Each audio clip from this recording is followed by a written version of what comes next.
Use that. I'm using it. I'm completely oblivious to where I am, what's happening most of the time. But we are live. So welcome everybody to another Arcadia Roundtable. It's been a few weeks. We missed the last two, apparently, so I'm told, of the Arcadia Roundtable. So it is great to be back. I am joined this week. Unfortunately, Chris Grannell is still going through the ringer and is not with us again. But we are joined again by Luke Steele. So Luke, it's been a while since we've spoken. How are you doing? Yeah, I'm well. Thank you. Thank you for having me back on. Yeah, I've been really busy at work, which has been unfortunate. I'm in the law equivalent of what gaming developers would call crunch. So it's not too fun at the moment, but I'm coming to the end of it. So I'll let Jason Schreier find out. I know we'll do an expose. I think everybody knows that. Yeah, I don't think he much cares about other industries, so he'll be like, yeah, whatever, suffer and burn. Not covering that. But hopefully you've had a bit of time to play some games. We'll talk about those in a minute. But we've also got, as always, with his headphones slightly wonky, his hat covering his shame. But yeah, I know. You need to keep an eye out on the family. Listen out. Yeah. Important things. Situationally, I'm not even going to cover that little bit of Twitter drama. Darge, how you been? How you doing? Yeah, I'm all right, mate. I've it's been 2 weeks off. Just been working, doing some recovery stuff. But yeah, other than that, we'll talk about what we've been playing. I've got a lot to say about what I've been playing. But yeah, just another wonderful few weeks in my life. How have you been, Asa? How have you been? I haven't spoken to you for a bit. Yeah, that's true. I'm fine, actually. Lots of things are changing at the moment. But I'm doing all right. I'm glad that you said you got lots to say about the games that you've been playing, because the gaming news space goes a little bit quiet after showcase season. So we had a couple of weeks of like loads of Xbox games here, loads of stuff's going on. There's even a Nintendo Direct and news and bits and pieces and stuff to talk about, big announcements. And then everyone just goes back into hiding for a little bit and just lets you mull over that news for a little while. That's where we are this week.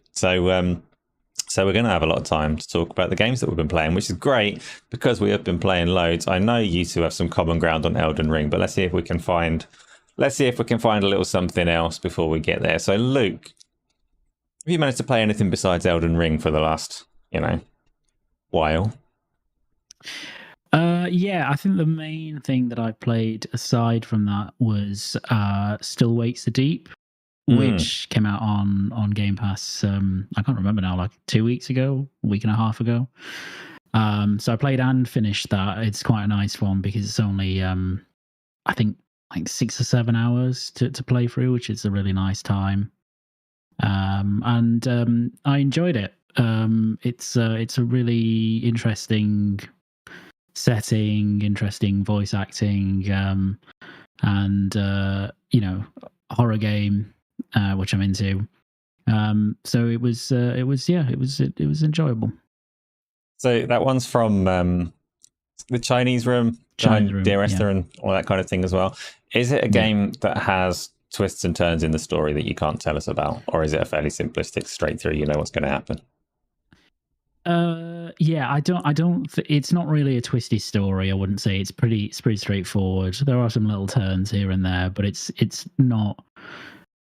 It's nothing where you can't kind of openly discuss a lot of what happens, I wouldn't say. It's basically the thing on an oil rig. It's nothing particularly new, but what I do like about it is it's like a period piece. It's set in the 70s or 80s, I can't remember. Most of the cast is Scottish. There's actually one Yorkshireman in the game as well, which is quite nice. Represent. I think that's like the real the narrative itself isn't like amazing, like it's pretty good, but the strength of the game in terms of everything outside of the narrative is its setting and its voice acting, which is really, really top tier. I've heard that. I've seen Tony from the Discord has been trying to adopt a Scottish language for himself. So he's all over the place, just speaking weird. No offense to people that are actually Scottish, but when Tony does it, he's speaking weird, which is fine. So you reckon 6 or 7 hours? Is there much kind of room to deviate? Is it going to take everyone 6 to 7 hours? Is it a straight push through? It's extremely linear. Like it's very, very linear. I know that's been somewhat of a criticism of it, in that it's because it's not only very linear, but there isn't much to like do in its linearity. As in, there's some very light puzzle solving, and there's no combat. And that's really it. So it's kind of like walking simulator-esque, if you want to use that term, but with a little bit of puzzling. So it's just a straight run through. So if people are getting lots more hours than that, I don't know how, frankly. But yeah, Darge, this sounds like the kind of game that you would stream. Have you done this one yet? Nah, this is a game that I waited for so long, and it was every time I saw it, I thought, okay, like, you know, like we banter about me like jumpy, and you know, look, it ticked the box, but like literally, Elden Ring's like fucking, it's got hold of everything, and it's not like, you know what I'm like. Yeah, people know what I'm like. If I deviate away from the zone that I'm in and go, let me just get this 6-7 hour experience out of the way, there's a good chance that I won't go back. And you know, Elden Ring is just a whole different thing. It's like I've just left everything, you know. I've just left everything, and I'm still, like I say, I haven't been able to game every night. You know what I mean? I did some streaming. Do you want me to just go into what I'm playing, or are we still talking about? No, not Elden Ring yet. Okay, so, right. So Still Wakes the Deep. Really want to get round to it. Excuse me. From some of the review bits that I've seen and stuff like that, it looks like it's really well done. Like Luke just said then, obviously, Luke's someone who his opinion I'll take on board, you know, as well as yourself, you know, and certain people. It's just getting around to it. I will, like, maybe once I finish the main game, then I'll get out of the way, you know, because it looks like it's really well done, you know. Yeah, the reason that I paused you before going on to Elden Ring is I need to ask Luke, because last time Luke was around, he had played that 1000X Resist, right? Yes. And he said, oh, this is like quite cerebral and highbrow, and Asa, you definitely won't like it because you're a bit of a dick. And I was offended. He didn't even say the bit of a dick bit out loud, but you could see that he was thinking it. So I need to know, Luke, would I enjoy Still Wakes the Deep? Well, I don't know, actually. Do you like horror games, I guess, is the more pertinent love question. Some horror games, yeah. Then you'll like it, then, yeah. That's no reflection on your intelligence. Why is it you took the cautious approach and us like just out with a question, see what kind of thing I actually like? Is it like, because from what I see, like, is it kind of like Alien Isolation-esque? You know what I mean? Like with regards to the certain, you got to hide. You know what I mean? You got to stay undetected, sort of that sort of business. So it's tense. That's probably the only element, maybe Asa, you wouldn't like, in that there's light stealthing, I would say, like because survival you can't fight. Stealth. Yeah, because you can't fight. The whole purpose is to move through the environment and do your objectives without getting seen. So yeah, there is that, but it's not quite as fully fleshed as something like Alien Isolation was. There were, you know, a few things you could do in Alien Isolation's gameplay in addition to moving through the environment, and I felt that was just like a stronger encapsulation of that type of game than this is. Mainly because the AI obviously in Alien Isolation was much smarter, so you know that was really a key point, that you had to be very aware of the xenomorph, and it was unpredictable in many ways, whereas this isn't quite like that. That's funny because a couple of people in chat pointed out I typically don't go for stealth games, and I say that the stealth approach is for cowards and wankers, and I stand by that. But horrors are kind of an exception, because stealth is kind of inherent with the tension that those games bring. You're supposed to be scared, you're supposed to avoid being seen, and usually whatever it is that you're trying to hide from or whatever is not people. So you've already got that kind of less understanding of how their perception should work. It doesn't feel as silly when you know that they should be able to see you, because they're not human and you don't have that same relatability to the enemy. So actually, stealth in horror games, I can accept. I'm fine with that in most scenarios. I'm sure there's some that are terrible, but it's a different stealth, though, isn't it? Like the stealth that you is like the tactical stealth. You know what I mean? In the undetected assassin kind of vibe. Whereas with the survival horror, you're being stealthily to survive because you die if you don't. There's no other way of doing it. You know what I mean? So I'm a massive like I'm jumpy, you know what I mean? I'm on edge, you know what I mean? So these games will be great for me. Do you know what I mean? But there's only you can't not play it without being cautious and stealthy, you know. I can handle that, and this one is on my list to get to, especially being relatively short. Means hopefully I can slot it in with all the other things going on. Darge, going to unleash you now on the topic that you told me you can talk about for 2 hours. So I'm going to start a timer and we're going to see how you go. You've been playing a lot of Elden Ring, and I say a lot of Elden Ring. You made me log on to Elden Ring because you started it. This was, I don't know, 2, maybe 3 weeks ago. You started Elden Ring and you were pretty much near the beginning. You dabbled with it, but you dropped it. You started it. You'd played it for like a week. And you said in Discord, like, I'm level 107 or something like that. And I thought, what the fuck? Because I've played that game for about 40, maybe 50 hours. And I had to check what level I was to see how this compares to the insane progress that you've made. I'm like level 50, maybe. Nowhere near where you are. And Chronic tells me, he said just today, Darge is good at Elden Ring. He's got that boss pattern recognition down. He's progressing well. He's playing nicely. So yeah, go on. Tell us the story of you and Elden Ring. So, Powerful Wrath and Gaming Crips, they're members of the Discord. They're close pals of mine. And they're from software players, you know what I mean? They're Dark Souls, they're Bloodborne, they're all this, yeah. And I remember years ago, I got a 980, a GTX 980 graphics card, whacked it in some dog shit PC that I had, but it managed to boost everything so I could play games on there. And I was playing Dark Souls 1, and I was just like, I can't do this, you know. So then the banter was going, you know what I mean, like the not the get good, you know what I mean, but like, oh, at least you tried, sort of like belittling one, like, you know. Anyway, so it kept on and on and on about Elden Ring, and I bought Elden Ring day one. I got caught up in that hype. So it's from software. It looks like Dark Souls, yeah, and I'm like, I'm getting that, yeah. And I went in. And like some dragon came down at the start in Limgrave. This dragon come down, one tapped me. Then I thought, oh fuck it, I'll go another way. Went another way. Some big trolls there, one banged me, and I went, and I just turned it off. And that was that. And then yeah, like with Shadow of the Erd Tree coming up and all this, I dabbled with it a bit, like you said. I had like a few hours on my Steam Deck, you know, just exploring the world, you know, and sort of just building up the confidence. And then obviously when I started streaming, yeah, because I thought, all right, I'll go back to it and I'll stream. And it was like this one just bog standard camp.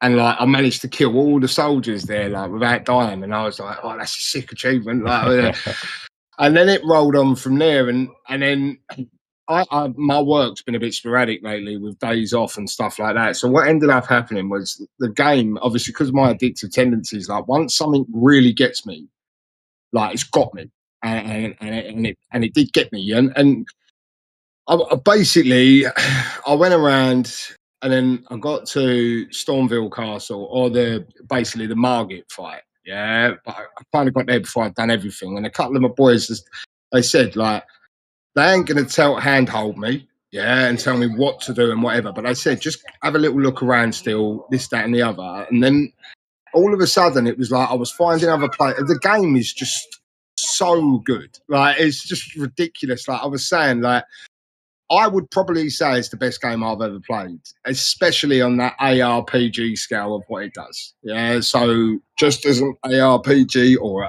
whatever you want to call it, a JRPG, whatever, I think the reason I've enjoyed Elden Ring as much as I have is because with the Souls-like games, there are locked-off doorways to a degree, yeah, where you have to beat that boss to continue. You know what I mean? Whereas there are parts like this in Elden Ring, but the world is so huge that there's so much on offer for you. All the hidden caves, crypts, all this stuff that you can level up in an area and then go back. So with regards to the summoning, I beat the first boss in Castle Morn. It was like a little one. I beat him, and then I got caught into a full sense security. Like, yeah, I've got this cracked, yeah. And then I went to Margit. I went, yeah, let's go back now. And I think I was streaming it, and Margit was just a different level and just fucking webbed me up, like smashed me about, and I was like, oh, like felt all vulnerable. So obviously summoning is a tool which is obviously is a contentious topic with certain people, because certain people say like, oh, you shouldn't really, but then some people say, well, it's offered to you in the game, it's there for a reason, and that's why I think the reason Elden Ring is this big thing is because from all the From Software games, this is the one that you can imagine many different gamers of different approaches can come to this game, and there's a solution for them, with like to a degree of them progressing further.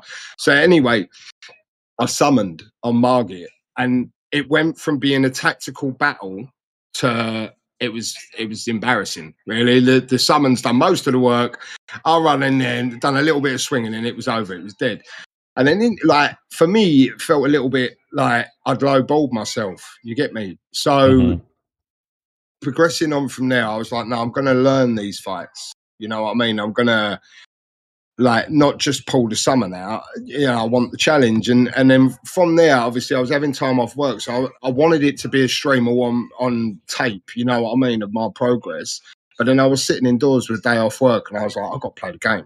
Yeah. And then I was like, flying through the game, like going through all these different areas and stuff like that, having these boss fights, beating some of them first time, some of them like proper raging, like trying to, like where I'm threatening, like I was saying, like up until Melania. So Melania's like, if you know, Melania's the one from the base game who's like fucking tough. Yeah, that's the test. And all other bosses up until this point, it was like an hour max spent with them, and I'd have got them out of there, you know what I mean, and progressed.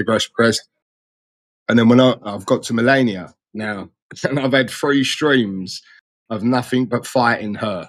And I literally said to Raph and Crypt, they're like, don't summon, like because we know you can do it, yeah, because like I'm learning and all this, like, but I said to them, like, it's getting to a point now where it's taking my enjoyment away of the game. It's not making me sit here and go, it's a bad game. It's not that. I badly want to finish it now. Do you know what I mean? And not rush finish, because I've given it a lot of time. I've done it quite quickly in comparison with others, but I haven't fully explored everything. Like, it's just so rich in what you can do.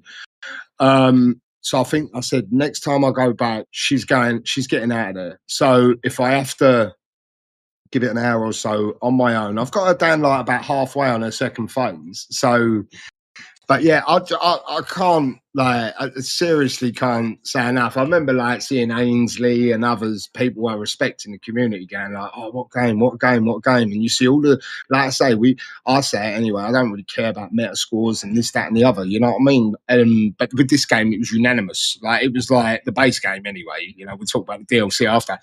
But with the base game, it was like incredible, and I completely, as a non-From Software player with no previous history of like putting my chest out and going, yeah, I'm the bollocks. Do you know what I mean?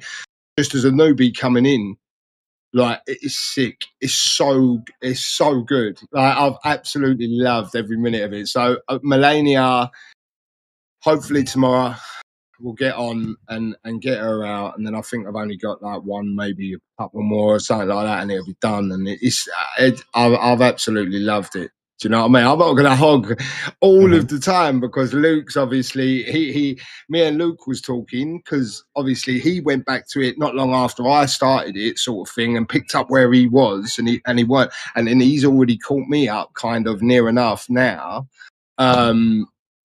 And it's fucking great. Like, I really, it's not a hype thing of jumping on the bandwagon, like level-headed. Like, I've absolutely loved it. Do you know what I mean? But I'll let Luke have a little natter on it as well. Yeah, Luke. So Darge has just walked in. He's puffed his chest out and he's told you he's the bollocks and he's really good at Elden Ring. What do you make of that? And what do you make of Elden Ring? He is good at Elden Ring. I mean, I've seen some of the stream, and he's, I mean, yeah, better than I am, probably. So, no, I mean, like it was Darge really. I mean, partly Darge, and also obviously the hype about Tree that kind of compelled me to go back, because I got it day one. I'm a really big Souls fan in general. And I like played it day one. I played it for like 32 hours or so, in a fairly short space of time, which is quite rare for me. And I absolutely loved it. And I remember I just got stuck on some boss, and I can't even remember what boss it was. But I got stuck. And so I went to play something else, and I literally never came back to the game because other things just got, in between it. And then I just kind of, you go back to that type of game. It's actually quite difficult to go back into and get a rhythm for it again. Mm-hmm. So I left it, and then I recently went back, and I was like, okay, I need to reorient myself as to where I am and what's going on. And I started it again, and within about 40 minutes, I was kind of getting back into the swing. And since then, I put about another 12 hours into it and progressed quite rapidly, actually, through the kind of main throughput of it. Yeah, I mean, it's a phenomenal game. I mean, it's just a terrific game. I think it's a great game if you're not a Souls player, because actually it gives you so many options as to how you rather than just banging your head against the wall, how you encounter mobs or bosses or whatever.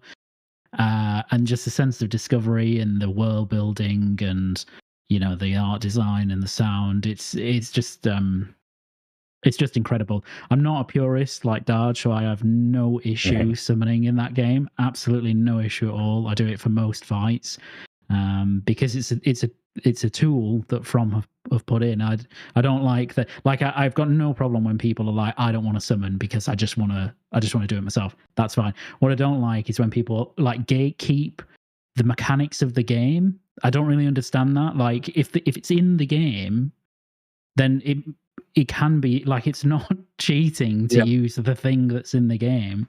Whether you want to personally is completely different. But and I've seen a lot of people breaking that stance a little bit, not just for really hard bosses like Millennia, but also for the DLC, which is obviously very, even seemingly a ramp up in difficulty. So, but yeah, I think it's phenomenal. I'm really into it now, so I'm looking forward to finishing it. I'm probably only like 4 or 5 bosses from the end, so I'm going to see what I can do. I just jumped back in because I feel a little bit offended because I'm quite sensitive. I'm not a purist. Yeah, my experience. No, but I'm just saying, I get it. But my experience was just the fact that one time summoning took away. It took away the fight for me, and then I thought, okay. To be fair, as my character leveled up, it felt like it was aligned with each time I fought a boss. You know what I mean? Yeah. So it was a fair comp straight away. You know what I mean? Whereas Millennia is just like, it don't matter. I think I'm like at level 130 fucking odd, and she will literally just two-bang me and I'm gone. Like, do you know what I mean? So it's like, I get what you're saying, but I do agree with you totally. Like that Moist Critical guy on YouTube, I watched him. He's a purist, but he also says, these things are here for you to use. If the game is too hard and it's angry, he was talking more in relation to the DLC mixed reviews that he got, but he was saying, why are you not using the tools that are there for you, like to enjoy the game? You know what I mean? There's no shame in it, and that's where it is. But yeah, I know I'm only pulling your leg anyway. Do you know what I mean? But play the game how you want. Experience the game. That's the main thing. Buy the game. Don't be scared of the game. There's loads of fucking things in there that can help you. Go and play this game because it's so good. Yeah. No, Gaming Critic, not 12 hours in and 45 bosses left. He said he'd already played it for about 32 hours and then had a break and then did another 12. There are various people in chat saying that Xbox Live is down at the moment. So if you are wondering if Xbox Live is down at the moment, it seems very likely from the number of people saying it. Don't know why. Xbox have been down since 2013, haven't they? Ooh, he's saying that to you, episode 13. Yeah, my Elden Ring is similar to yours, actually, Luke. I played it a bunch when it came out, got the items that I wanted, lost my way, forgot what I was grinding for. I was probably like I said, 40, 50 hours in, level 51 or something. And I do love the game, but it launched with those PC performance issues that I'm told are still kind of there. I figured I'll wait until it's all smooth. I'll come through and play it properly in a bit. And I just forgot. And now they've got the DLC, and I definitely need to play that. I'm listening to you talk about it. Definitely need to get on and finish it. Definitely going to use the summons. They have, like, there's restrictions within the game on when you can and can't use them as well, isn't there? Like, it prompts to say if these are okay, you can use them at the moment. Yeah, that's fine. Yeah. That's fine. Play it how you want to. Absolutely. Does your way. I totally get that. If you've got a challenging boss and all the mechanics are stripped away, you don't even need to worry about that. Like, when that fourth hit of that combo is going to land anymore because your jellyfish has done all the work for you or whatever. I get that. But yeah. I'm going to pull up the summons and do whatever I want to plow through it, I think. I can't remember what I had there. Oh, for me, though, I'm paused because I want to finish Dragon's Dogma 2 first. There's too much high fantasy for me to do them both at the same time. I need to get through Dragon's Dogma 2. Then I can pop onto Elden Ring, restore my character, carry on from where I am. Like you say, Luke, it'll probably take a good 40 minutes just to remember the controls and where I am and what I'm doing. To be fair, I never knew where I am and what I was doing. That was part of the problem. So that might save me 10 minutes. Yeah. And neither of you have started the Erdtree DLC yet, which is fine because it's not a hurry, is it? No, I'm well, apparently, I think the boys were telling me there's been some, Crypt and Raph might say on the thing, apparently there's been some nerf put on the game or something that's really brought the difficulty down. I don't know if this is the base game that they were saying or the DLC, but because Miyazaki came out saying, if I was to interfere with it, it'd break the game. You know what I mean? And then all of a sudden they did do something to bring the level down. So that'd be the next hot topic. Once you go, I beat it, they go, yeah, but you didn't really beat it, did you? You beat the watered down version, you know what I mean? But I think I could be completely wrong on this because I'm trying not to follow it too closely, but from what I saw of the patch, so when you get into the DLC, you are essentially wiped down to being terrible again. Your stats don't really matter, your level doesn't really matter anymore, and it's replaced by this mechanic to kind of reclaim your power by collecting these shards of, I'm still calling it Skidoo Tree. There's no way I'm calling that a Shadow Tree with that spelling, but you collect these fragments to restore some power or whatever, and what they changed was the way that it scales, so that the first 10 or so of these fragments will be more meaningful so that you can get into the fight a bit quicker. But then at the other end of it, they reduced the increments for the higher end of it. So hopefully you don't end up massively more powerful than you would have pre-patch. Nonetheless, it has changed, and there will be the purists out there that will tell you need to get this version, you need to roll it back to the version that's on the disc, and if you don't beat it like that. Did they even do a disc? Was there a physical release for the Erdtree? I don't. Crypt could probably answer because I think he got the super duper collector's edition with the fucking Mesmer helmet. And I don't know, Crypt, if you're listening, mate, I know you are. Did it come with a copy of the DLC, on a disc, or was it a digital code or something? He's telling me that they didn't nerf the DLC. So anyway, he'll confirm. I'm pretty sure if they did it physical. Mm-hmm. That's good anyway. It's still there to play, and I'm not going to tell you did it wrong if you do it later. I haven't got anything more for Elden Ring just yet. I'm sure there is more, and if you two have anything you want to go back and forth on, then do. The only thing I was going to say was with the PC port, I didn't do this first time, but I did do it this time because it was starting to annoy me. I did actually mod it. So I have to play offline as a result because it will not allow you to play online. But I modded it basically to remove the frame cap because inexplicably on PC, as you know, it's capped at 60 and you can't go any higher. So I removed that. Then that completely broke HDR, which upset me greatly.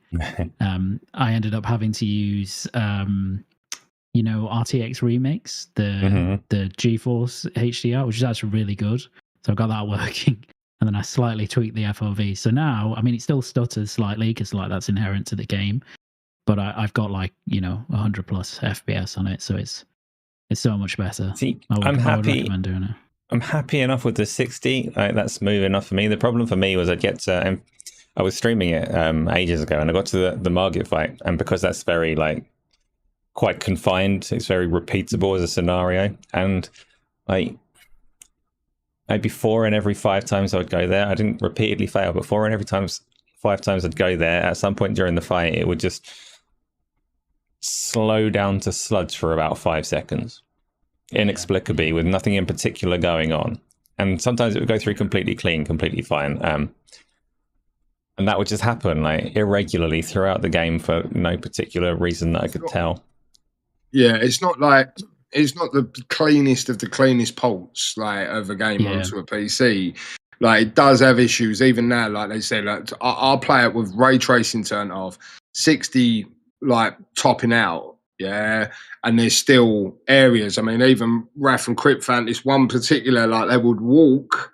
And then they'd hit this one like step on a staircase, and it'd be massively jarring, you know. Again, like you know, I don't want to be the guy to sort of sit here and go, "I'll release," you know, like poor versions of games. You know what I mean? But sometimes this shit gets overlooked because of the broader scope of things. You know what I mean? So, yeah, it's not like it's not great. It's not a great poll, but I wouldn't sit here and go, oh, that for me was a killer. But then again, you boys are all HDRing and fucking whatnot. You know what I mean? I'm just happy to just crack on with the game. I'm colourblind, so I don't take no advantage of all those beautiful things that you see.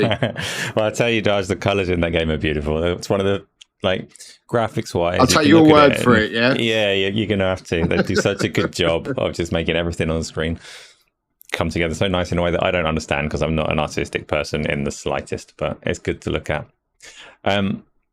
Let's do, Luke, was there anything else that you played over the last 2 or 3 weeks? The only other thing I think I dipped into briefly, and I will go back to it, is Metroid Prime Remastered, actually. Oh, please tell me about this. This is actually, because obviously we had the Nintendo Direct, and I watched the Nintendo Direct, and I saw loads of people getting really excited about Metroid Prime 4.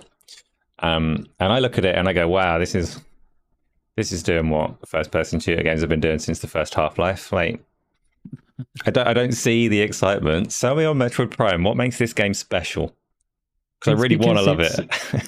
It's just a Metroidvania, but a first-person shooter. You've made me sick in my mouth. Like distilling it down, that's what it is. That's what it with like great art and like level design, and it's like the Elden Ring of first-person Metroidvanias. I think that's the only way I can sell it. But if that doesn't appeal, then you probably won't like it. You know, but it's remastered is great because obviously remastered is such an undersell of what that game is, because it's basically a visual remake a la, you know, Last of Us Part 1 or Dead Space, something like that. So if you actually look at Metroid Prime 4, it looks a little bit better than remastered, even though it's, you know, many years later and you know, obviously toward the end of the Switch's life cycle. So I'm really hyped for 4, and it reminded me that I got halfway through Metroid Prime Remastered and then sort of dropped it for other stuff. So I went back to that. But again, like Elden Ring, it's a really difficult game to reorient yourself and then go forward. I have managed to do that, but then I dropped it again for Elden Ring. So we're in this vicious circle of just like trying to get back into these incredibly complicated games. The good news though is if you can't find your way forwards and it's a Metroidvania, that's fine. You probably don't want to be going forward. Exactly, you want to be just, but the map's it's too sprawly. It's like there's too much going on. I need to finish Elden Ring and then I'll go back properly to Metroid Prime Remastered. Okay. Just on that, just quickly on that Nintendo, because I heard you say about Nintendo Direct. I mean, it weren't like the Metroid Prime 4 trailer. I got like a proper Doom Eternal sort of vibe off of that. You know what I mean? The way it looked, but I'm taking it as it's on the Switch, but it's not. It's going to be on the next one. Do you know what I mean? But I was just thinking, like, after that Nintendo Direct, none of the other ones really done anything for me. But obviously, my boy's playing Mario Wonder a lot. Like, he's loving it. I don't think I've ever, I don't think I've ever wanted a Nintendo, like the Switch 2. I think the last time I ever craved a Nintendo console was the GameCube. But I'm definitely getting the Switch 2. Like, I'm 100%, like, definitely getting it. Like I say, with that Direct, you know, the Mario Brothers fucking thing. What was that one? The Brotherhood or whatever it was called. Yeah, that one, not for me. Like, the Zelda, not for me. Not because you play as Zelda and it's a woman, you know, but it just weren't for me in general. stuff like that. But yeah, I can see me owning the Switch too on the next gen, definitely, mate. I want the Mario and Luigi Brothership game to just be a rip-off or a reskin of Brother Tale of Two Sons, and to end in the same way. It's all I want for that game. But also, yeah, I want to be convinced to like Metroid Prime in particular. And Metroid has a task going for it to make me like it, because I dislike Metroidvania as a genre, and obviously Metroid being like the root of that genre is a challenge in the first place. But I look at Nintendo characters, and you got Mario, I don't care for at all. Never have done, never will do. I like Mario Brothers 3 on the NES. Like, that was fun. Link and Zelda are like, they're okay. But Samus and the Metroid games, that's the one, like, that should be Nintendo's Halo aesthetically. It's like, this should be the one that I'm most interested in. And it's got so much of a fan following looking for this game for the last like 2 or 3 years or whatever. We want to see Metroid Prime 4. We want to see Metroid Prime 4 all the time. It shows up, and those fans are ecstatic. They love what they've seen. And I'm looking at it, and I'm like, oh, you're walking along a ledge, and there's some aliens fighting down below. That's oh, a barrel rolled in front of you. That's games for the last 15, 20 years, I suppose. And I don't get it. And I want to get it. I want to understand. Is the world compelling? Is there a story there that I should be looking forward to? Yeah, there is a story, but again, it's a bit, and it's not quite to this level, but it's a bit Elden Ring-ish in that it's not like super direct storytelling or anything like that. It's kind of more ethereal, kind of in the air stuff. I think the real draw of Metroid Prime games is just, again, some of the stuff that makes Elden Ring so successful, in that it's the sense of discovery, it's the art design, it's the music. That whole experience comes together to create something that's maybe greater than the sum of its parts. And then the gameplay is obviously Metroidvania, but it's just really well done. Like I said, the level design is excellent, so it actually feels like you do make meaningful progression, and you do unlock things that are interesting and change the game in fundamental ways. The actually, if you like, the shooting element of Metroid Prime isn't particularly fantastic. Like, it's good, it's serviceable, but it's all lock on, pretty much all lock on shooting. And it's visceral, and it feels decent, but it's not like the big thing of it. But I'm not doing a great job of selling it to you, but it's hard to describe why it's good. To be fair, that wasn't the worst job. There are things in there that I'm curious about, and I do want to play the remastered one that you've been on. So find out for myself what makes it special. But because I want to love that one. I want something Nintendo that I like, because I like Nintendo as a company broadly, mostly, apart from their never declining prices and all of that kind of stuff. All of these companies have their flaws about them. Can't love any of them. Can't be loyal to any of them. What are we going to do? Let's talk about. I did say earlier we're a little bit topic light. Luke, I need you to acknowledge Tony before he explodes. Hello, Tony. How you doing? Perfect. There you go. Perfect. Thank you. We're going to do. I need Tony to acknowledge me before I explode as well. Tony, you best be getting on that. We're going to talk about. We're a little bit late on topics, but Capcom have been talking to us a little bit over the last week, particularly about their zombies. 2 flavors of zombies. We've got Resident Evil 9, and we've got a remake or a reboot or a remaster or whatever it is of Dead Rising. Let's talk about both of those hand in hand at the same time. Darge, you love a zombie, don't you? Tell me about both of these franchises from Capcom and what you think of the announcements and series. Well, first and foremostly, I haven't actually fully watched the broadcast back, but I've seen some of the stuff about the director of 7, who's leading up 9. And I can't remember, Lou, what's the word that he used? The word. So was it substantial or something he said? He said something along those lines. Oh, yeah, I've got it here. I will find it. But he basically said it's... I can't be looking at that. So Resident Evil 7, for me, was a great reimagining of the series. You know what I mean? Like with the first person aspect. We were talking earlier about Still Wakes the Deep. I mean, being in that baker's house was tense as fuck as far as I was concerned. On the first playthrough, you know what I mean? I was like peering around every corner, shitting myself in case he come bursting through the wall. I like Resident Evil games. I love all the remakes that they've made up until this point. I've beat them all, apart from 4, actually. But yeah, like it's the guy behind 7. I preferred 7 over 8. I really liked 8. Do you know what I mean? But it was like a continuation of Ethan's story from 7. But I don't know, it was just kind of so fucking weird to me, the story continuation. But the way the director's talking is he's like, he wants to carry on from 7, but he wants to push the envelope with it. And he said he's found a way of doing it, and he can't wait until, obviously he's going to hype his product. You know what I mean? It ain't like we ain't never seen that before. But I genuinely do feel like this Capcom at the minute, I mean, with regards to the Kunitsugami Path of the Goddess game, it's not doing anything for me. But regardless of that, like, Capcom are fucking hot at the minute with everything that they're doing. Like Monster Hunter Wilds looks really good. So I'm personally really looking forward to it. Obviously, there had been rumours. I know we don't really like doing the rumours, but the rumours were open world.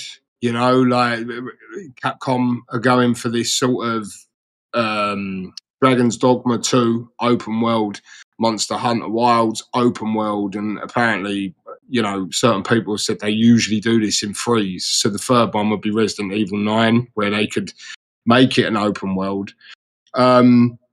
I mean, if that's the case, like, I would be really I'm looking forward to it either way. You know what I mean? I personally I think they should launch these games with a Switch like perspective. So I prefer the first player, like the first person, and then obviously you got the people who prefer the third. You know what I mean? But I feel like out the box that should come as an option, a toggle, like what they did with Starfield and stuff like that. I'm really looking forward to it. As for Dead Rising is like, so Crypt in the chat, we went to an Xbox One launch event or not a launch event, but like a pre-launch event in London. And Dead Rising was one of the games we could play, and we sort of fucked around in it. Do you know what I mean? But we were like big Call of Duty players back then. Like, we weren't, you know, that was kind of all we were doing. So Dead Rising is sort of something that I've maybe played a couple of times, but not really got fond memories of it. Not to say it's a shit game. It's just, for me personally, I haven't go, oh, that game was so amazing. But yeah, man, just give me games, innit? Do you know what I mean? Give me games. I'll look at them and then I'll let you know how I feel about them. But keep giving me games. So presumably that was Dead Rising 4 on the Xbox One that you had a little play around with? Yeah, so it's whatever they launched with. It was the last one, wasn't it? It was the last Dead Rising game, wasn't it? So it was that Battlefield 2042, FIFA, whatever that year, FIFA 13, Forza 5. Yeah, Dead Rising 4. Mm-hmm. Luke, start with Dead Rising. I'm mixed on Dead Rising, so we'll talk about that first. What do you reckon to that series in general? I think I tweeted yesterday, actually. I love that series. Well, I say the series. I really love the first game and the second game. I don't like 3 or 4 very much.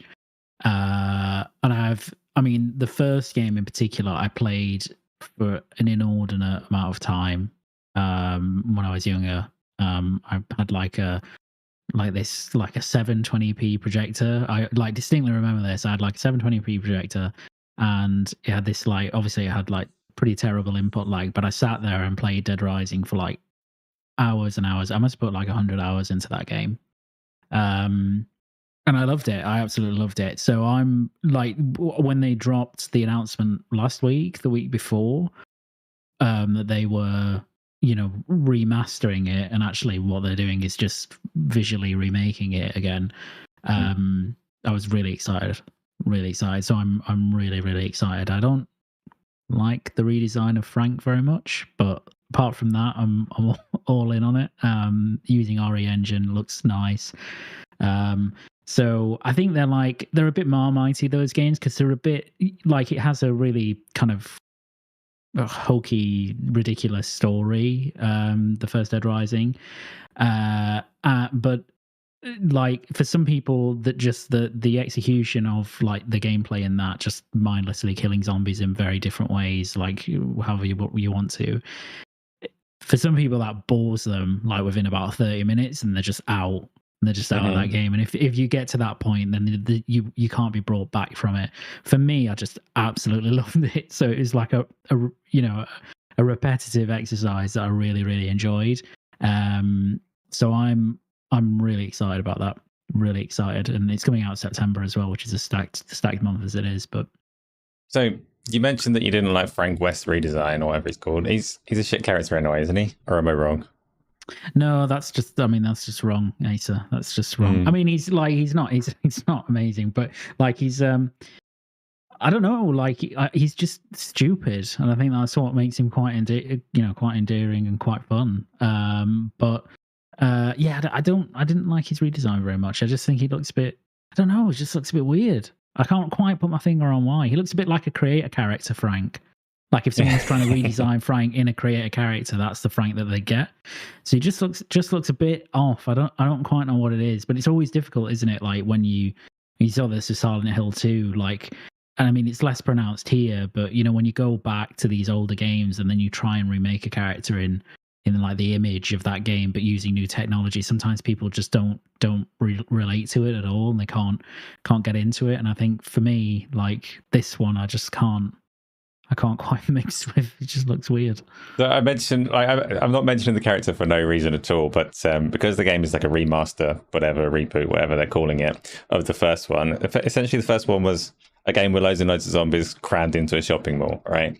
Yeah. Which, to get the endearing parts of that, the bits that I found fun, which was picking up a lawnmower and like mowing through masses of zombies. That was fun for a decent amount of time. It had a strange mission structure with its timers and all of these kind of things. I don't know if I even actually finished it, but I liked getting the creative weapons and going through the crowds of zombies and all the rest of it. But for it to be a reboot, remaster, whatever of the first one, the thing that you're holding on to there, rather than doing a sequel, which could also be in a shopping mall, the thing that you're holding on to is Frank West. And I don't get it because he's a shit character. Like his one-liners aren't funny. Why is there a reboot? What are they doing? Why does he need to be there? Because people love that first game. Do they? You've got new generations, of gamers who don't even know about the IP. Like, do you know what I mean? It's just it's a good. It's a fuck around. Why you don't need to hold that character over. Yeah, but in this day and age, you see it with like hell divers, and once something is hot and trending, you know, it can go viral. You know what I mean? And Dead Rising could be one of those games. You know what I mean? Like where they bring it back and you see it all over your Instagram and your TikTok and fucking Twitter and all that. So I think it makes sense. You know what I mean? Bring it back. Maybe they end up seeing something there and then end up making a fifth game. You know what I mean? On the strength of it. So it'd be interesting to see how it does. Well, and I'm still going to get my lawnmower and run through massive crowds of zombies, which I won't be able to do most likely on Resident Evil 9. Luke, I asked you about Dead Rising. Now do the Resident Evil bit. What do you think of them? Well, I mean, it's probably one of my favorite franchises. So I'm really in for whatever they're doing. I think the developer on the Capcom showcase said it was like significant what they were doing for the next game, which does kind of give some credence to that open world rumor that's been plowing on for a while. I think like that would be interesting, like because some of the strength about Resident Evil is its level design and kind of the labyrinth element of it, you know, and puzzles and all that stuff. But people said the same thing about, you know, From's games, and then they go and drop one of the greatest open worlds in Elden Ring that anybody's ever seen. So, you know, I trust Capcom. I mean, they've been nailing Resident Evil for really since 7 onwards. Obviously, they had the bad period with 6, but it could be like really, really interesting what they do. I think I've seen before. This is rumored to have the biggest budget of any Resident Evil game ever, the longest development time. So I'm optimistic as to what that will be, who the character, you know, who the protagonist will be, where it was set, and what the mechanics of it will be. Will it be open world or will it be something smaller? Seems like they want to go quite big on it. As long as they don't do what 6 did and just make this kind of hodgepodge mess and make it too action focused, I'm pretty okay. I don't imagine they'll make it so action focused. It's funny that you mentioned the level design and structure, because I like Resident Evil games and I've played them for a long time back when they had their fixed camera and the terrible turntable movement. I still liked them then, but I've never been a fan of the puzzle design in them, and I never will be. It's quite this shield-shaped badge into this random hole in the wall to open a secret compartment, to get a book that you put on a pedestal to open a secret passage. Who made this damn house? When are we going to meet them? yeah. Someone with a lot of secrets made it. Crits had just made a good point in there. He said about like he's more third person Resident Evil, like he prefers, and he said like with RE7 he feels like it was a failed thing because of the VR uptick. You know what I mean? Like maybe they went for that because the VR it done really well as far as I'm concerned. I don't know about with regards to pushing units and this, that, and the other, but it was done really well. Maybe do they go third person RE9 open world, you know, like akin to a Dragon's Dogma, you know, or a Monster Hunter Wilds, where they're going to be third person. I'd be really interested. Like the guy has juiced me up anyway when he was like fucking dangling the carrot, going like when I can talk about it. So I'm really looking forward to seeing what they do. I might be wrong on this because I don't keep up with them. My Resident Evil playthroughs these days are in VR, and I am still on 7, and it is too scary to push through. I think 4 had a choice, didn't it? Might have been added later, but they had an option to play it first or third eventually at some point, or something along those lines. They tried to walk the line and do both. Yeah, 4. Yeah, that's what I'm saying. Like maybe with that RE engine, that they know that they can offer both. There might be that new fan base, because we've got to remember, like obviously we're here on a nostalgic one. You know, it was always a third person. Even when 7 was first person, people were like, "What the fuck?" Do you know what I mean? But it would be really nice, and it would also not affect them massively if straight out the gate there was 2 perspectives you could have, first or third, and then everyone's happy. Do you know what I mean? But you never know. We'll see what they do. But yeah, I'm looking forward to it. So on the one hand, I think they've probably got, with 4 being the most recent Resident Evil, they know what they're doing on that thing, so they probably will do it first and third. If they don't, then that's presumably because they have a real like fixed vision in their head of how they want people to experience it, and I'm okay with that as well. I like it when creative people say this is my idea and this is what I want to do, and I don't care about the data to an extent. If they care too much about the data, then you get Assassin's Creed. Right, let's move on from Capcom to I'm not sure that there's that much to say on this one, but like I say, it's a light topic week, so we're going to talk about it a little bit. People in chat, by all means, talk to us about Resident Evil, Dead Rising, all of the other things, Elden Ring, whatever you want to, really, and pop some questions in the box, because we'll get to those before too long. Yeah. But we're going to talk about console war power rage discussions. Digital Foundry have been doing a little investigating, a little journalistic digging, I will say. They obviously, Digital Foundry are very well known for doing their pixel peeping console performance comparisons and all the rest of it. Going into this generation of consoles, they had the expectation, like a lot of people would, that the Xbox would outperform the PlayStation 5 based on the on-paper specs of the hardware.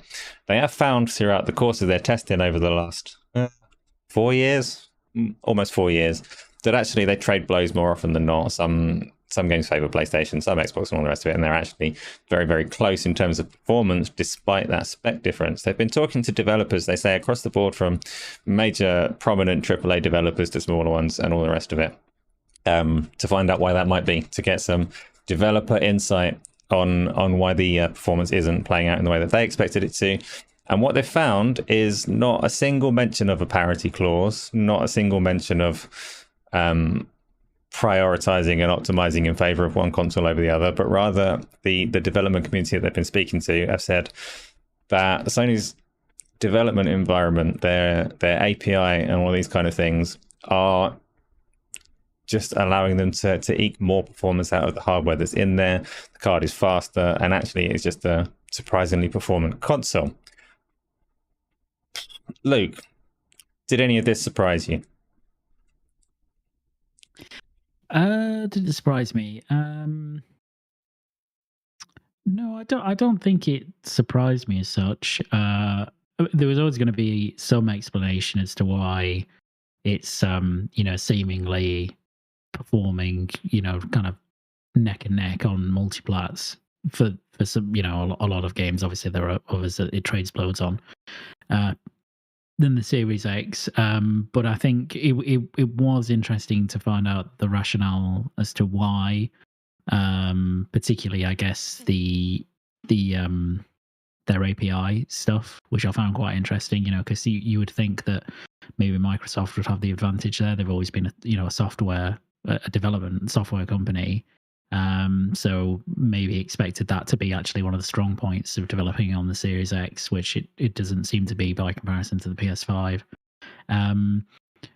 So no, not too surprising, I don't think. But definitely interesting, and it's nice to know that they went out actually and courted, you know, opinion from different developers to actually try and build a picture, rather than, you know, the kind of endless speculating that's been going on for the last few years as to all these kind of harebrained schemes and reasons why it's closer than it maybe looks on paper.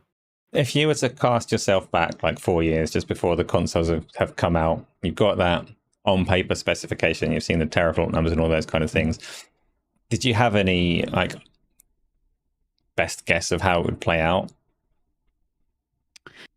Not really, because I genuinely looked at it on paper and didn't think it was that significant a difference. Like, it is, there are differences there, but I didn't look at it and go, oh, it's woefully underpowered by comparison. It's, you know, it's like 10-15% on the GPU side, and you know, it's a bit less memory bandwidth and slightly lower CPU clocks, and otherwise, you know, pretty comparable across the board to the Series X, using similar architecture as well. Let's bear that in mind.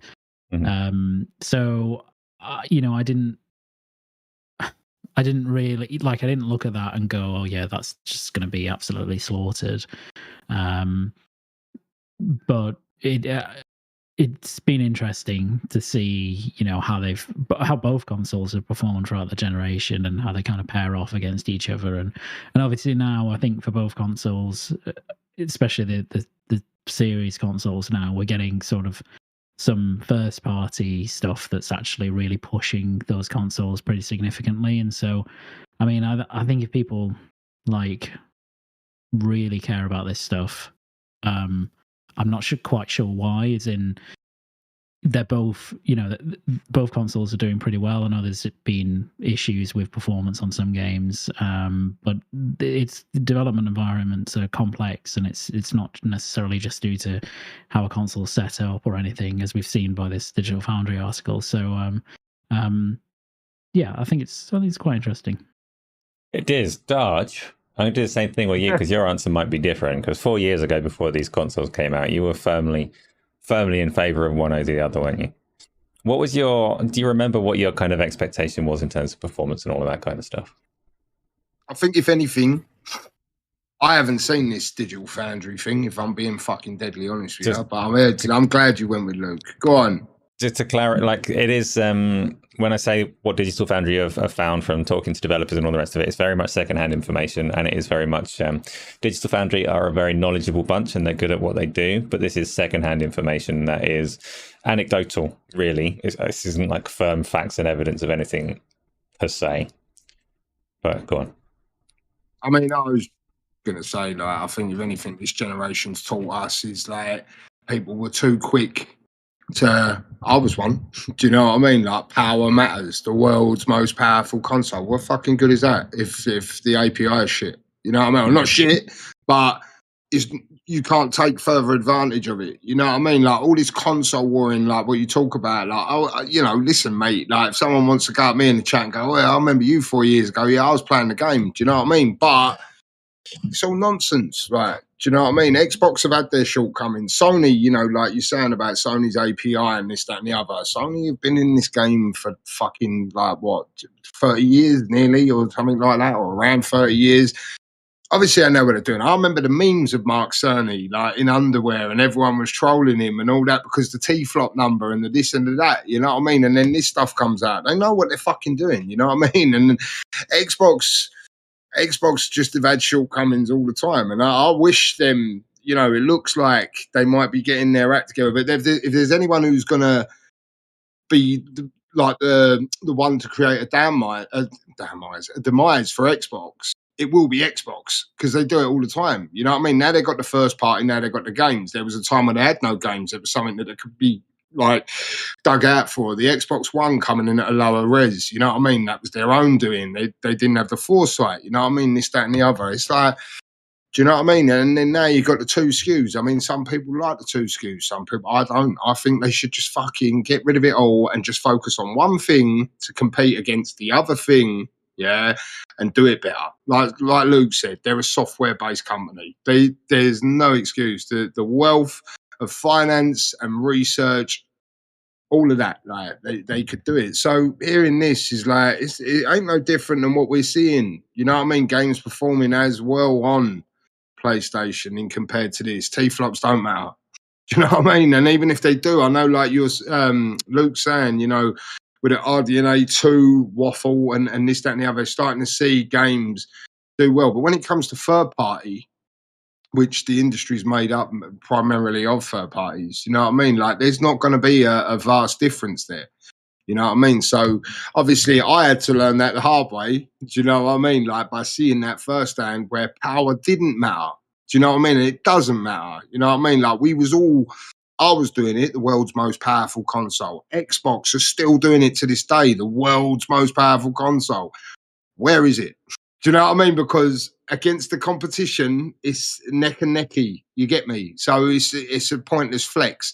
But going into the next gen, I fucking really hope you still believe they're going to go with that 2 SKU approach, don't you? That you think they're still going to have the affordable option. I really hope they abandon that and the console will be just a one standalone console in the house and the handheld and then go with that. But we'll have to see what happens. But like I say, no, you know, hearing you say that, the second hand or whatever, you know what I mean? They're not the type of people, no offense to certain people on Twitter, who will hear a Chinese whisper in their ear and go, what? And post it online. Like they're not clickbaity. You know what I mean?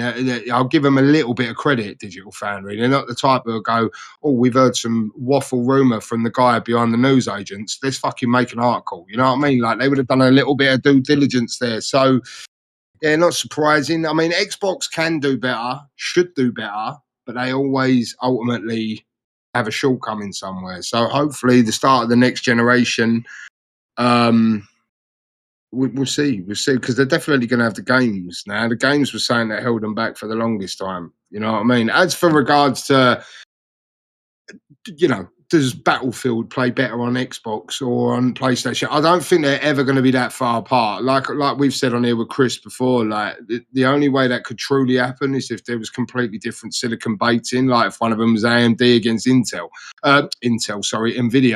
or something like that. Then there could be big leaps, you know what I mean? But like going into this gen, you know, they were both doing deals with AMD. So Xbox had a few more CUs on the chip than Sony. So what did people think? It was going to be a night and day difference? You know what I mean? But I know I fell foul with that. You know what I mean? I fell foul with that and went, oh, we got an extra fucking 4 CUs on board or whatever it is. One's dedicated just to ray tracing, you know what I mean? And all this stuff. Like, I came up for it. But, yeah, not surprising, mate. That's my very small-minded take on the whole thing. No, that's all good. There's a few like interesting angles on it, I reckon. One of them that hasn't been discussed is PlayStation have obviously they have on paper a weaker set of hardware. Like you say, they've shot from the same place, they've bought from AMD. They are getting comparable performance out of what should be cheaper hardware. So I think there's a really interesting question on how much they've actually saved in doing that. How much of how savvy they were in designing this thing, clocking it really high, cooling it in the way they have, because the cooling is going to mitigate some of that cost saving in itself. The other thing is, it's been really well cited by Digital Foundry that one of the main things people are saying is the reason that the API is so much more efficient on the PlayStation side of things is it is an API for a single spec of PlayStation hardware, whereas Microsoft using DirectX, which covers not just the Series S, and this is why I think we'll get 2 specs again, but it doesn't just cover the Series S, it covers a freaking wide range of hardware because it covers PC as well. So the question then becomes, if Sony are expanding, and I've mentioned this kind of theory before, but if Sony are expanding their development pipeline, if they're taking a multi-platform approach and they're actually going to try and focus more on these PC releases, at some point, someone in their boardroom has to be saying, hey, we should be sorting this out earlier in the development pipeline. We should be doing what Microsoft are doing. We should have a multi-platform approach to development from the start, and then we're saving ourselves the big bucks. But then they lose that edge and they lose that advantage. And this is all questions for future console generations that will... There's almost no point in speculating, because we'll just see how it plays out when it comes down to that future hardware. But yeah, it is a surprise. I mean, I was never too hyperbolic with it. I always figured the difference would be within broadly the teraflop range. People dismiss teraflops as being irrelevant, but they're not when the hardware is so similar. They do mean something. So for me, it's a little bit surprising that it's as close as it is. But I never thought there would be this massive night and day difference that people maybe expected. And do you know what was really, actually thinking back to it, because there's always been a lot of talk once these games started coming out and they weren't performing in the way that like the Xbox contingent in particular thought that they should.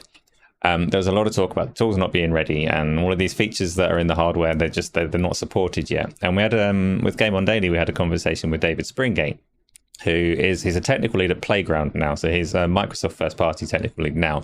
But at that point in time, he was a technical lead at Codemasters, having just released Dirt 5 across PlayStation 5 and Xbox and all of the other ones. And he spoke very specifically about the tools on the Xbox. He said they're really good. All of the features that are in the console were available and the tools are really good. And actually, if you use the new development kit to make an Xbox One game, you can extract more performance from it than you could from the GDK that they had for the prior however many years it had been running. And it went completely against the narratives that we'd heard from people that weren't in his position, as it were. So yeah, I mean, some things are gonna... That's the other thing that came out from Digital Foundry, is there is no kind of indication that you should expect any radical change in the performance profiles. They did say with things like Unreal Engine 5, certain new features might favor the compute unit count in the Xbox, but within the kind of parameters you'd expect for the hardware difference. So yeah, I don't like console war stuff, and talking the nitty-gritty technical details and things almost always circles back around to that kind of shit show, which I'm not interested in, which is why I stopped doing technical videos and things like that. But if you can take a step back and just look at it quite coldly, go on, Dodge. Yeah, there's a difference between doing a technical thing, like what you were doing, or what Digital Foundry had done here, to acting a fool online. Do you get me? Like, that's what I'm saying. Like, data is data. Do you get me? So they've done what they've done, and now we're having a sensible discussion. I know I have my little take, like where I have to go, Xbox, you know, they have fucking made mistakes, you know what I mean? And that's a fact, you know? But having these conversations, not console warring at all. It depends how people want to take it. If they want their feelings hurt because we're talking one over the other, like, that's a them problem. Do you get me? Like, we should be having, we can have these conversations because they're things that interest, especially you two and Chris. If Chris was here, he'd be interested to talk about that. He's been behind game design, you know what I mean? Like, why should we not have these discussions because sensitive pricks are going to get emotional about it? You know what I mean? Don't worry about the technical stuff, mate. That's all good. Yeah, good, but also it is fairly dry. So let's move on to I don't know. Were there any other topics that I've missed? Power World had an update. Power World had an interesting update in that it had a long missing feature that we were waiting for in the Gaming Arcadia community. So when Power World came out in early access, and it is still early access and still a little bit of a mess in some regards, but the Xbox version and the Game Pass version on PC were missing the server support. Steam version had 32 player servers that you can support. We set one up with Gaming Arcadia. It's still there. It's fun and it's usable. They caught that feature up on the Xbox side of things in the course of the past week, as well as dropping a significant content update, a new island, a new raid, some other bits and pieces. What they didn't do was introduce crossplay, which was the thing that I was desperately waiting for, because it meant everyone in the community with the Steam version or with the Xbox version or with the Game Pass for PC version could all jump on together. We're not quite there, but what we do have is a server now on the Gaming Arcadia side for the Xbox platform, which includes Game Pass for PC, includes Xbox, it doesn't include Steam. And we've been playing it. Did either of you, when Power World launched and 25 million people jumped on and played it towards launch, were you among the 25 million, or have you completely ignored that because it looks like nonsense? I was on it. I was on it with I was on it with young Patrick, who I haven't noticed tonight in the chat. But yeah, we were in there fucking around in the Arcadia one when it first got set up. You know what I mean? But I haven't gone back to it. I think for me, you know, like we said about the Elden Ring thing and all that, I think once you get me, I've got to see it out. And I think it had me, and then we was like, oh, let's wait until, and then I think that's the problem with early access. You know, like you say, you have your issues with it.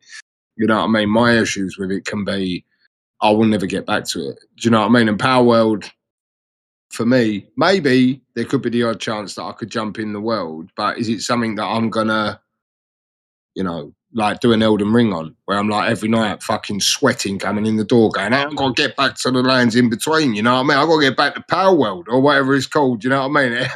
I know it ain't, you know what I mean? But if it's a fuck around, you know what I mean? Like, oh, a few of us are going to jump in there, yeah, go on in. You know what I mean? But like I say, you've been hands-on with it.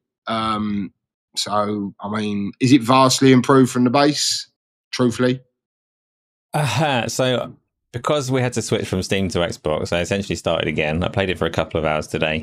My wife is playing it as well, and she likes that game a lot. So she's still probably playing at this minute. I think Chronic is playing at this minute. It's just said in there as well. The kind of opening experience is the same as it was. There's a few things that are slightly tweaked. It seems to perform pretty nicely now in general. It still looks like a template game. It looks like all of its like textures and color palette and world design is, I don't want to say store bought. It feels even like maybe less than that. It feels like an engine template texture palette that has been brushed out over it. I'm sure that's not the case, and I'm probably offending someone who's put a lot of time into it, but it's not cohesive. There's something, it's like if you take Elden Ring and you look at the level of craft in the art there that's beyond my understanding as someone that's not good at art, but you can see that the colors just come together just right, and everything about, like, you look over Avista and it looks just, everything is incredible in that game visually. Power's like the opposite, like that element of talent has just been borrowed by other studios, and they've got something technically competent but not pleasing, and yet it is doing a lot, and it has a really nice, as survival games go, and I find survival games very difficult to get into because I don't like foraging for sticks and berries, but it has a really good onboarding experience, real like low-hanging fruit objectives to just keep you pushing forwards and directing you through. That's kind of the game's biggest strength, I would say, is that it's just giving you reasonable objectives on a very constant basis. It still does that. Yeah, I would say the onboarding, you're absolutely right, because a game that I did get quite into with Chris was Valheim. And that was a bit of a slog at the start. Some of the stuff it was getting you to do was like fucking, like you was like, oh, turn it in, you know what I mean? Whereas with Power World, it's like short, nippy, like boom, boom, boom, boom, boom, and you're getting things done, and you're feeling a level of progression. Valheim at times was just like, it felt so vulnerable in that world. Do you know what I mean? But by the way, I say, do you know what I mean? A lot. So I just want to get that out there. Shit, it's my tagline. Do you know what I mean? Yeah, the onboarding, you're absolutely right with Power World. I think anyone can just pick that up and just go bosh and get on with it. You know what I mean? You know what I mean? I think I know what you mean. I do. So look, you don't do Power World. Do you have a favorite survival game, or do you just hate that genre? Hate that genre. That's my stealth. What do you hate about it? Rage. Give us a rant. I'm not going to rage. I don't rage, but I will. The things I don't, just a lot. I don't like. I think the main thing I don't like about those games is they tend to be very, very grindy for very little reward, as in their purpose. You know, they're deliberately, you know, you are put into an environment where you don't have much of anything, and you really have to go out and do a lot of things to earn a little bit of something, and then kind of progress in that way. And they're also, and I know this, a lot of games are like this, a lot of multiplayer games are like this, but they seem to me even more aimless than other multiplayer games. because it's just literally getting, going onto a server and doing things until you're a bit bored of it and then going off. And it's not like, say, like a first, I don't, Halo Infinite, right? Like, they're kind of aimless in that you're going on and you're just playing games, but they have a start and a finish. It's competitive, and then you're done. So I think that's probably the big thing about survival games, and also because there's just such a dearth of like there's just so many of them on Steam and they're so popular. And I just really, really hate them. I was actually quite looking forward to the Blizzard take on it. Because I think if there was any developer that could pull me into that genre, it would be Blizzard, just because of world building and probably unique survival mechanics and all that sort of stuff. But yeah, just not for me. And Palworld, definitely not for me, because the first time I saw this, I was like, that is the single most derivative game I've ever seen in my life. And it instantly just put me off it. You're not wrong in that it definitely is. There's no arguing that it's derivative of so many things, but it does bring them together in quite a unique way, and it does have quite a lot going on. The automation side of it is actually fairly compelling when you get into it. I agree with you absolutely about the genre in general and Blizzard's take on it, because historically, and I don't know if this element of Blizzard is still a thing that exists or if it's been replaced by monetization. They used to be really, really good at taking a rough genre that had clearly had something endearing about it, had a massive fan base despite being rough, and they'd just brush off the rough edges and bring out what it was that made it compelling, make it more accessible, simplify it, and put out a polished product. And the survival genre is ripe for that. And you'd think old Blizzard, go back 20 years, and I'm not saying that old Blizzard were perfect, because most of the stuff that's been leveled against Activision and Blizzard and all the rest of it, a disturbing amount of it could be pinned to old Blizzard. But purely from a game development perspective, old Blizzard would take that genre and make it beautiful for people that aren't quite into it. They'd bring out what makes it strong and what makes it sticky and just put that in your face. New Blizzard would probably just find horrible ways to sell you pets. That's unfortunately what Blizzard have become. But the idea was still, I was hoping that Odyssey would be their redemption, and it will be the game that rescued a genre that I really do think someone will rescue. And I say that I actually think Enshrouded has a lot of potential from what I've seen of that. I've played very little of that, but Enshrouded is actually a good game from what I can tell.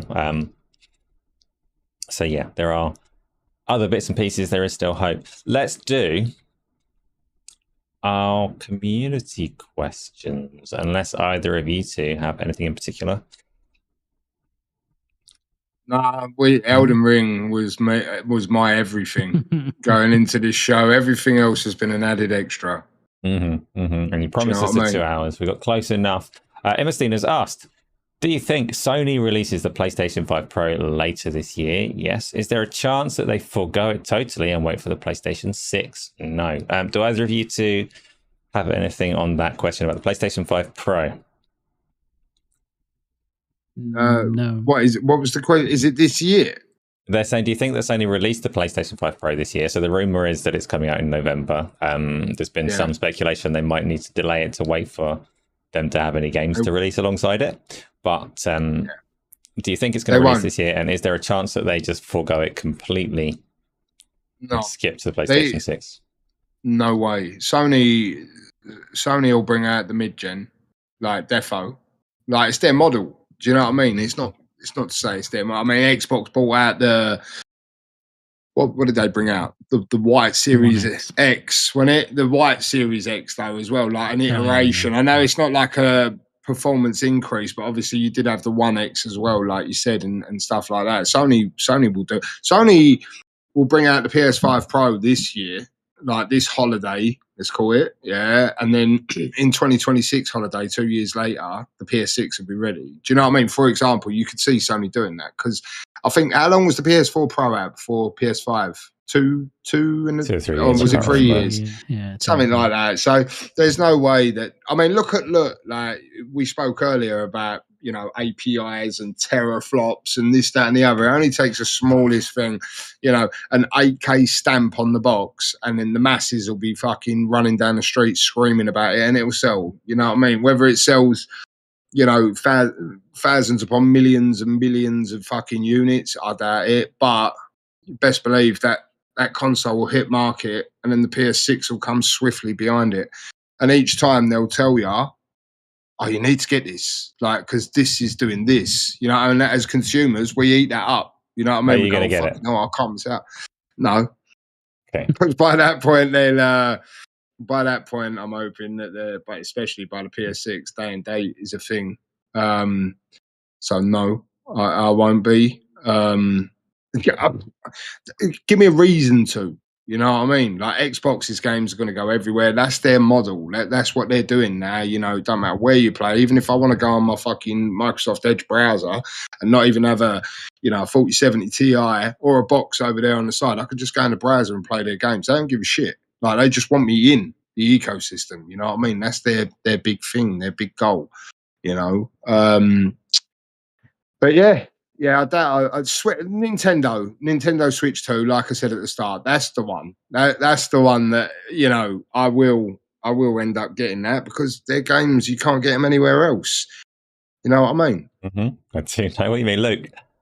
Are you getting a PlayStation 5 Pro this year, if indeed it comes?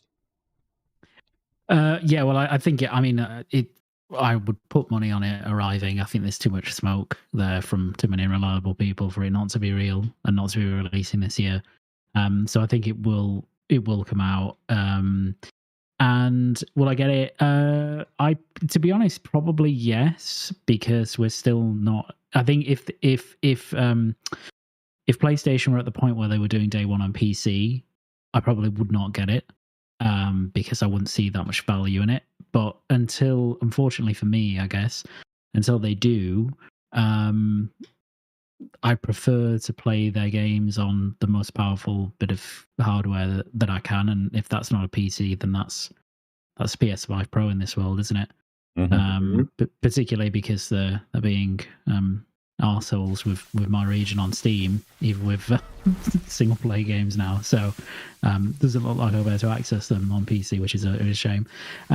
So I think I will, and I'm looking forward to seeing what it does. The leak spec stuff seems like it might be quite interesting. So yeah. So for me, I mean, you've obviously just raised the biggest argument against the day and date approach.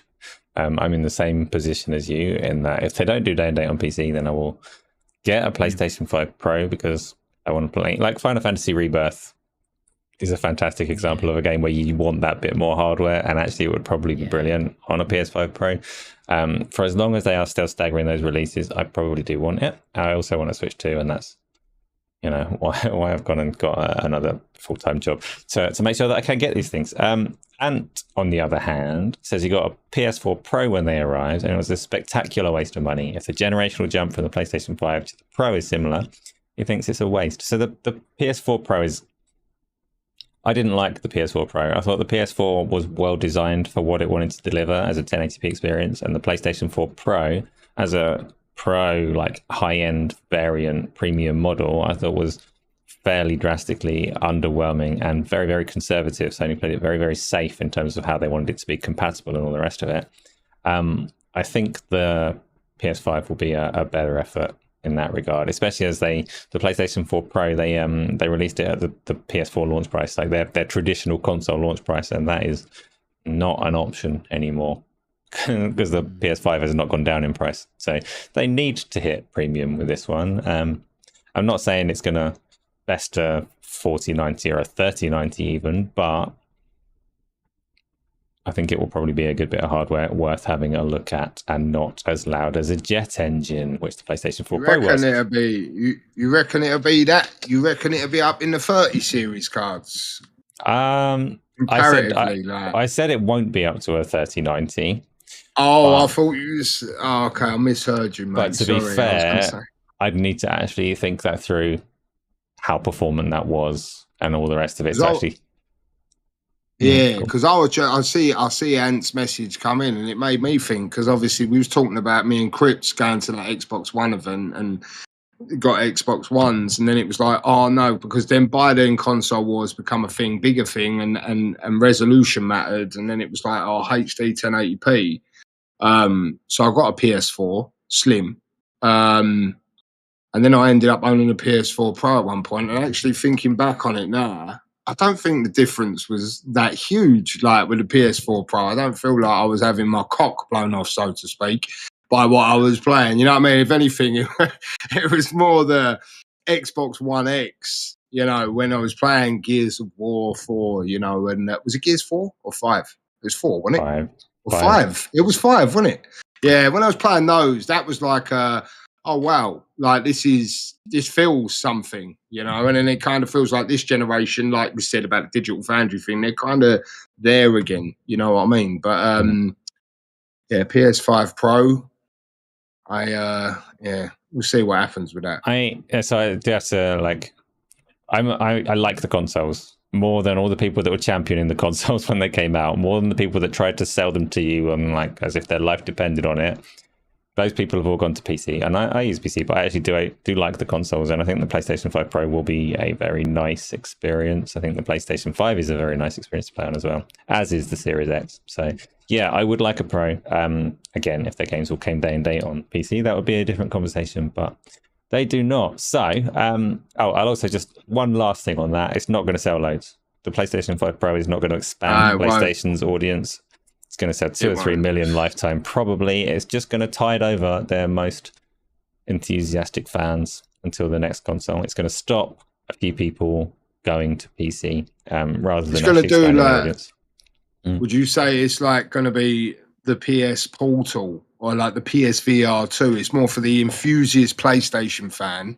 Very much for the enthusiast. Who's going to go, I need this. Yeah, there's a new product on the market. I need it. You know, as opposed to the masses. I don't think it's going to. I can't see them doing a lot personally with that PS5 Pro that's going to make the masses who currently own their hardware going, fucking get that in the bin. I'll need that one. You know what I mean? It's for the really small subset of people who need who are playing Final Fantasy VII Rebirth and they're seeing it come out on PC and they're looking over their shoulder and going, oh, it's 4K and 60 frames per second over there. I want to play it like that. It's for them, like people that are already PlayStation gamers that are having their head turned because it's getting a bit old now. Yeah, Crypt saying there in the chat he thinks it might do well because of GTA 6. Obviously, where it's launching, GTA 6 coming next year. But then they're saying that with regards to the 60 to hitting the 60 FPS, they're saying it can't be doing that anyway. So that would be a big thing, you know. Imagine like if it comes out and then GTA 6, and then they say the only place you're going to be able to have a performance mode is on PS5 Pro. That'd be crazy. But I can't see it personally. Yeah, so the theory behind it not being able to is an assumption that game is going to be CPU bound. I'm not ready to make any assumptions on what Rockstar can do with this hardware, so we'll see. We'll see. So Shady is the next question. Were you guys going to give The Last Descendant a try? It's a free-to-play looter shooter from a Korean dev that launched today. Sometimes that game looks spectacular and sometimes it looks awful. I'm not intending to give it a try. It is a cross-platform, most similar to, I would assume it's going to be similar to Warframe in the terms of the way that it's monetized, because it is. I'm quite free to play gameverse in general, and that is a free to play game from a Korean developer that is probably going to say, oh, you can unlock this new character right now if you pay $10, or you can wait 3 days and you get this or whatever. That kind of thing irks me greatly, which is a shame because there were certain things about that game that looked very dynamic, very flashy and all the rest of it, but probably not for me unless feedback is massively positive. What about either of you two? Do you know The Last Descendant? Do you want it? I see. I haven't seen a lot about it. All I see today was it launch? It's got like 260,000 concurrent straight away. Like I think it's had a successful launch. But again, like, you know, with games like that, it's all well and good when it's the new hot thing and people levitate to it. It's keeping the people. Do you know what I mean? It's like that will be the proof in that game. I mean, even if you don't take the leap and go and have a look at it now, just sit back, give it a week or two, and then see the drop off. You know what I mean? If it fucking plummets down, then that'll tell you enough that the game's just not doing the right. That's why Helldivers, regardless of all the PSN signing bollocks that happened and all the up and down with the fluctuations there, that's why Helldivers done so well, because it had stuff in the game to keep you engrossed and keep you engaged, and it carried on throughout. It's the first Descendant, not the last one. I was reading it, like going back and forth in my head. Those are so I thought you was laughing at. You get me so paranoid. I thought you was laughing at what I'm saying, getting ready to shoot me down. No. Yeah, so I'm not. It's not on my radar. Elden Ring has got to get done, and then I'll probably look into it in a week's time. And if it's around 1,600 people playing it, then I'll know that the hype weren't real, so to speak. Yeah. What about you, Luke? Nah. It's No. Yeah, no, it just doesn't do anything for me. And I just have a feeling it'll just be too grindy, microtransaction-y, and just not my cup of tea. That's my theory, and that doesn't mean that there's not an audience for it, because Warframe still does very well and has been going for a lot of years with a big audience, and obviously a certain number of people spending money on it and a certain number of people not. But as soon as these things start popping up asking me for money, it takes me out of the game and upsets me. So this is likely to be one of those for me. No worries, so shady. I just ran with it. I googled, I YouTubed the trailer. I put in The Last Descendant without a second thought. I was thinking, is it first, is it last, whatever. These are the words I've been given, and the trailer came up, so we're obviously not the only ones. Let's do back to this screen. Let's do the next question. It says the Gaming Crypt shows, or should we not be supporting Chinese clone games like Power World and Genshin? Well, there's a question. So when Power World launched, there was a lot of speculation that they've been using AI and they've been ripping off Pokemon designs directly. And there was one particular person put up what turned out to be fake, but they put up a video like proving that they'd directly ripped a Pokemon design to make their character, and how the mesh was so similar that there was no other way it could be, before admitting that actually that was all complete nonsense and they were actually campaigning for PETA against animal cruelty. But it did a lot of damage because this reputation is still running through that it is copying and doing nasty, unethical things. The game is Korean rather than Chinese, and it is definitely derivative, like Luke said.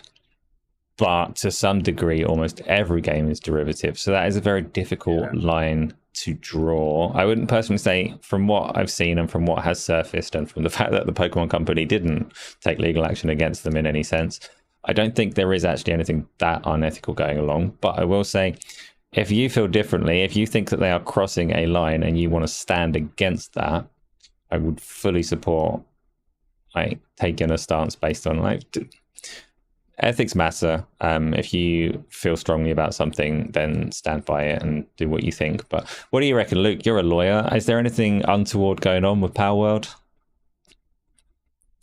No, I don't think so. I think it is just shamelessly derivative. Like, I think that's the problem with it, from my perspective, not from other people's.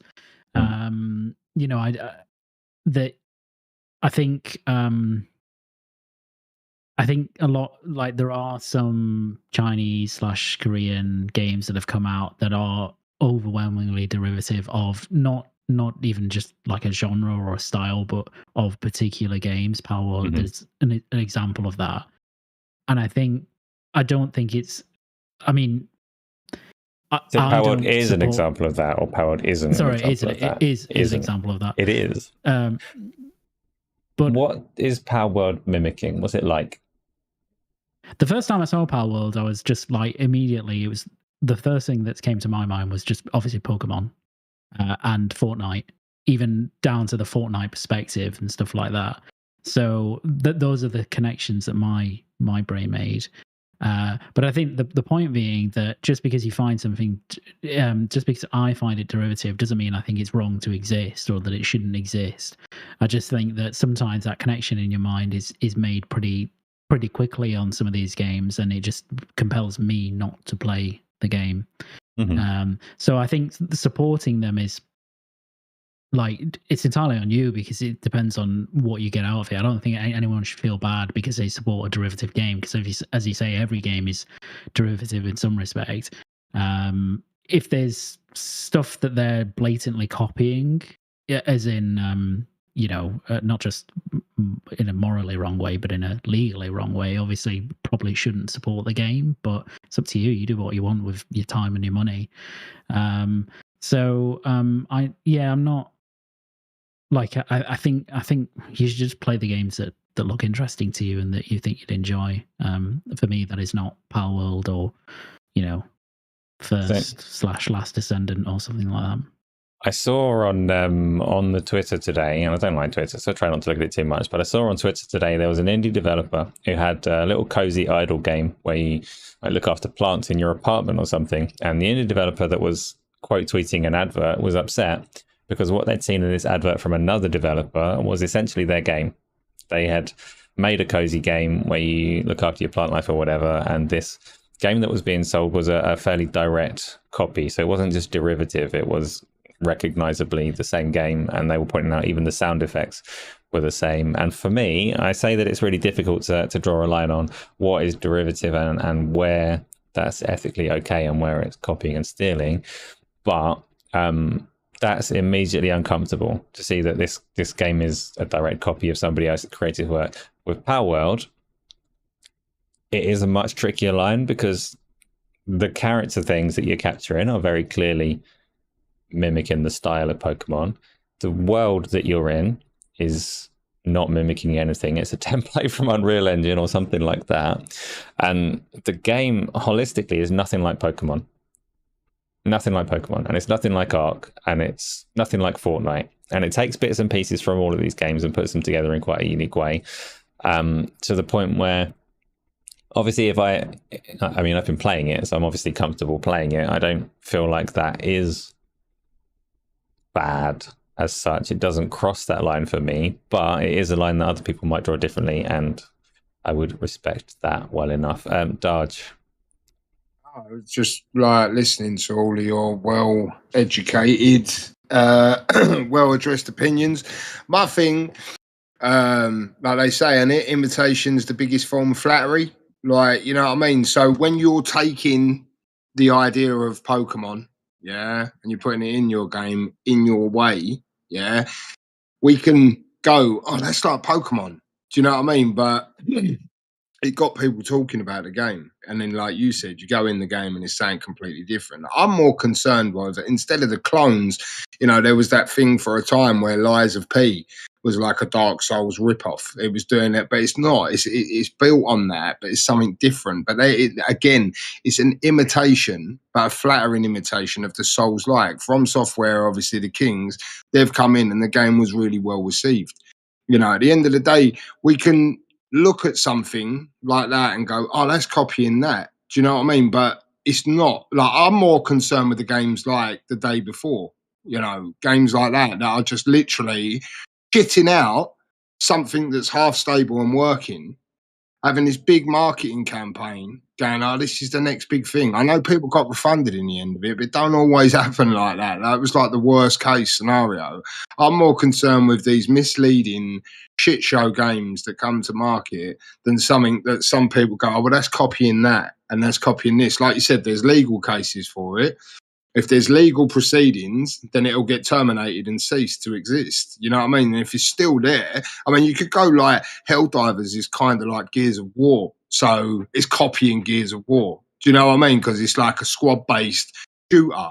Where do you stop with that? I'm more concerned personally, instead of that, I'm more concerned with the shit show games that have all the money come in and then they launch in a shit state and then they go, oh, well. Like Power World, there was a lot of worry around Power World because all the money that come in, we was like, okay, let's sit back, let's see what they do with it. Let's see what they do with the money, because there was a lot of fear that it was just going to be that. It was never going to get supported, and that was the end of it, And they've supported the game. They're doing things with the game. They're actively working on the game, which makes sense. When you got 25 million fucking people jumping onto it, why not support it? So, like I say, imitation's the biggest form of flattery. You're going to take something of pop culture, of Pokemon, like Luke said, I never thought about the Fortnite aesthetic, but then it does make sense. You got like the Fortnite X Pokemon, the billing for it was Pokemon with guns. So already it's like, what's this game? And then it is on Game Pass and everything. So Yeah, I just can't. The day before was just fucking carnage. Like that's the shit I'd like to stop more than the quote unquote rip-offs, because you feel that they've ripped it off. But legally, if there was something behind it, it'd be dealt with in court, wouldn't it, and squashed.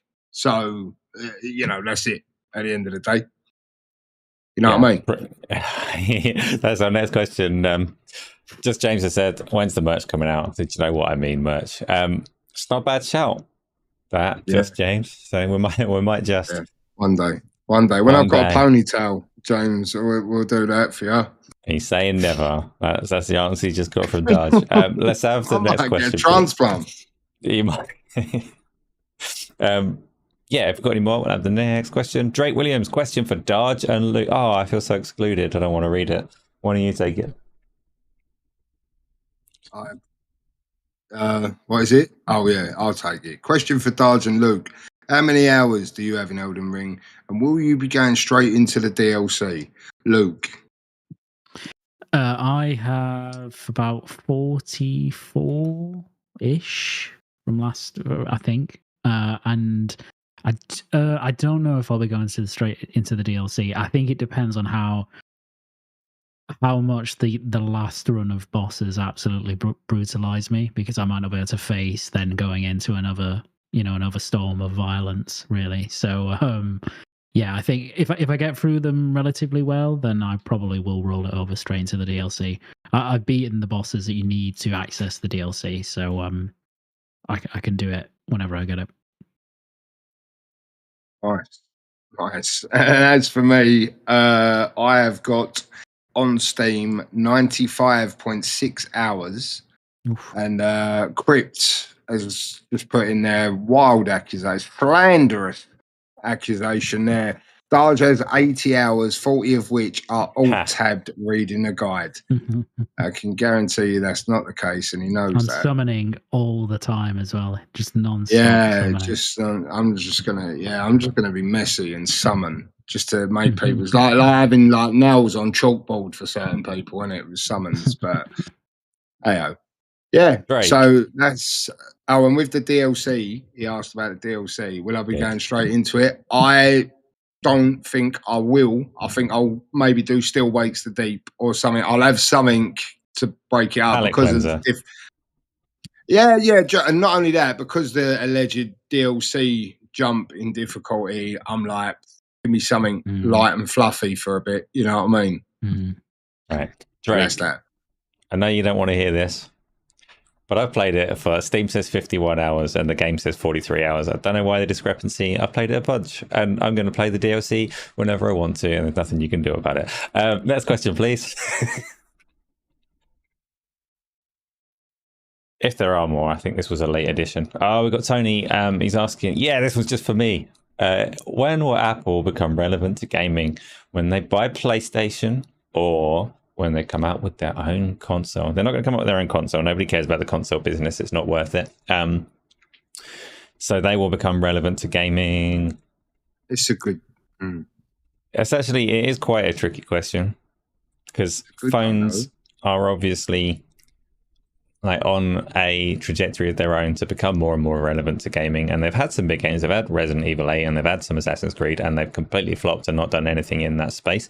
You could say that Apple are already very relevant to gaming, because in terms of revenue, they're doing just fine with Apple Arcade and with their mobile store.